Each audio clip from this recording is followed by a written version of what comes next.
Bonjour Olivier, Bonjour. vous êtes PDG de Ballast Textile. Tout d'abord, pouvez-vous nous présenter votre entreprise? Je suis issu d'une famille de textiliens depuis maintenant, je suis la quatrième génération. Entre-temps, les entreprises ont eu leur vie et moi, j'ai créé en 2001 une nouvelle structure dans laquelle j'ai mis en place le développement de tissus techniques pour la protection individuelle des personnes. J'ai quand même un héritage familial qui m'a aidé à aussi me projeter peut-être pour demain en essayant toujours d'être dans une volonté d'innover et de protéger. Alors, les engagements, c'est d'arriver à donner satisfaction à nos clients et utilisateurs au travers de plusieurs sujets. On a tout d'abord un sujet technique. Il faut que le produit ait des performances et permette d'obtenir par là des protections nécessaires, soit contre le froid, soit contre l'eau, soit contre les arcs électriques, contre le feu.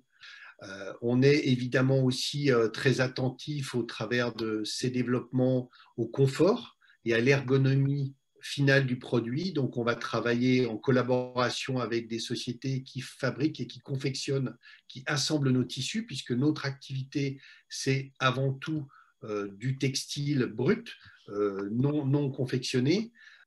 Donc, notre objectif, c'est vraiment ça. C'est un produit abouti avec le plus de performance possible. Et évidemment, aujourd'hui, de l'éco-conception, de la traçabilité, de l'innovation qui va nous permettre, en fait, d'être dans le sens de l'histoire et de travailler au service de nos clients, mais aussi de la planète. En fait, j'étais issu d'une affaire familiale dans lequel j'avais une certaine position et j'ai commencé à faire en sorte que cette affaire ait une orientation beaucoup moins mode et beaucoup plus sport et technique. La vraie problématique de notre entreprise, c'était l'évasion de nos clients confectionnaires vers l'Asie. Donc j'avais une partie de mon activité, à peu près 30%, qui risquait de disparaître à moyen terme. Et donc, il a fallu que je trouve une méthode pour pouvoir remplacer cette activité par une autre. Et on a trouvé un moyen, pour moi, de pouvoir racheter en fait les actifs de cette entreprise en 2001 et pouvoir mettre en place un plan d'action pour pouvoir justement remplacer à moyen terme cette activité qui allait plus ou moins disparaître. J'avais à l'époque une grosse partie du marché français, notamment dans le surf et la glisse. On livrait quasiment 80% du marché, donc on était très présent au travers de produits fabriqués en France. Et donc, il fallait renouveler toute cette partie-là. Et là, j'étais vraiment à l'époque spécialisé sur le chêne et trame et j'ai décidé de me développer sur la partie tricotage maille et de travailler encore plus sur des produits de protection, sachant que pour moi, il y avait une stratégie aussi par rapport à ce qu'on appelle les premières et deuxièmes couches d'un vêtement, c'est-à-dire les produits près du corps, où la confection est moins importante et donc les travaux de réalisation pouvaient se faire en zone française ou Euromède. Parce que mon objectif, ça a toujours été de fabriquer sur le territoire majoritairement mes produits. Toute cette évasion textile a provoqué évidemment un bouleversement dans l'industrie textile française et du coup la disparition d'énormément d'outils qui aujourd'hui sont demandés ou redemandés par des marques qui souhaitent revenir sur l'Hexagone, mais avec toute la difficulté de remettre en œuvre des technologies qui parfois ont complètement disparu. Selon vous, quels sont les points communs entre Ballast Textile et Vigie? Avant tout, la philosophie, c'est-à-dire qu'on a une vision de ce que doit être le monde de demain qui est très proche. C'est-à-dire, on parle de traçabilité, on parle d'information au consommateur. Il n'attend pas forcément une fabrication sur un territoire, il attend de l'information. Et il attend que cette information soit vraie, vérifiée si possible, et qu'elle ne soit pas forcément partisane. On n'est pas dans un objectif de défendre un statut ou un autre. Ce qu'on veut, c'est donner des éléments techniques et des éléments probants par rapport à notre filière. Et ça permettra aux clients et aux consommateurs qui ne sont pas des enfants, donc on n'a pas besoin de les tenir par la main, de se faire leur propre opinion sur ce que doit être le circuit idéal pour eux. Notre objectif au travers de Vigie, c'est vraiment de mettre en avant cette philosophie, ce travail en termes d'éco-conception, en termes de RSE, c'est véritablement d'être bienveillant par rapport à cette chaîne de fabrication qui pour nous est essentielle pour être là demain et pour continuer à proposer de l'innovation et des produits les plus performants possibles. Vigie m'a semblé être une structure d'abord dirigée par des personnes qui connaissaient ce métier et qui avaient aussi une expertise sur des métiers comme l'alimentaire, donc des connaissances transverses, ce qui est extrêmement important pour nous, donc sur des sujets de traçabilité déjà existants sur d'autres domaines, et puis ce côté non partisan, non donneur de leçons, ils sont là pour être factuels. Nous avons dans nos clients des marques qui souhaitent avoir cette transparence, une capacité au travers de Vigie d'avoir une plateforme globale qui va leur permettre d'avoir une documentation et des éléments étayés par rapport à demain comment remplir une ACV, c'est extrêmement important pour eux. Il ne faut pas avoir peur de se dévoiler, il faut le faire de façon construite et sérieuse.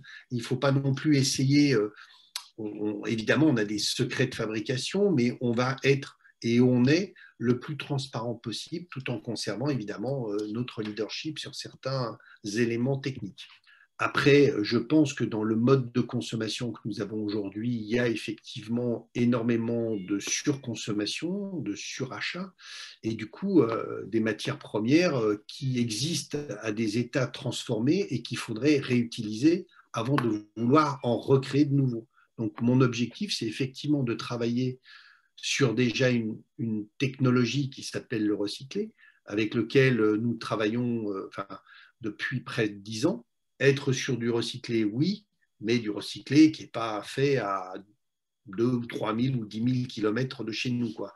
C'est aussi d'avoir, en plus de l'idée du recyclé, la prise en main du sujet empreinte carbone. Aujourd'hui, nous, on achète de la matière recyclée, mais notre objectif, c'est aussi de fournir aux entreprises qui feront du recyclé de la matière que nous-mêmes nous aurions en termes de déchets. Derrière cette façade, il y a énormément de travail et énormément de réflexion sur les circuits qu'il va falloir mettre en place. Et c'est tout sauf du virtuel. Donc il y a un gros travail d'organisation, de collecte, de transformation qu'il faut mettre en place. Aujourd'hui, tout n'existe pas en recyclé. Donc, on fait aussi travailler nos fournisseurs de fils, notamment. On travaille énormément en R&D avec eux pour avancer sur ces sujets-là.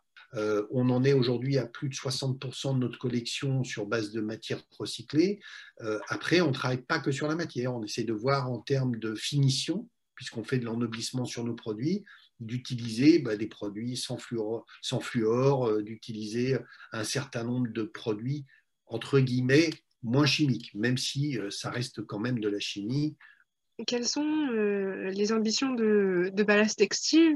Ballast Textile, c'est de garder en fait cette voie qu'il a commencé de mettre en œuvre, de développer en fait toujours une innovation autour d'une recherche forte sur les performances techniques, tout en ayant en réflexion cette éco-conception qui parfois met des freins à des performances techniques, et puis aller vers d'autres domaines d'activité. Par exemple, Ballast Textile, depuis hier, a gagné 2 prix en travaux publics avec une société dans laquelle elle est partenaire, et depuis 7 ans développe un système pour les forages et les fondations, donc rien à voir avec l'habillement. Notre objectif là aussi, c'est de remplacer des technologies qui sont basées sur du TP version tube-acier un peu archaïque, et aujourd'hui de remplacer ça par des textiles qui vont être moins polluants, moins coûteux en transport, donc moins d'impact carbone, et proposer à nos clients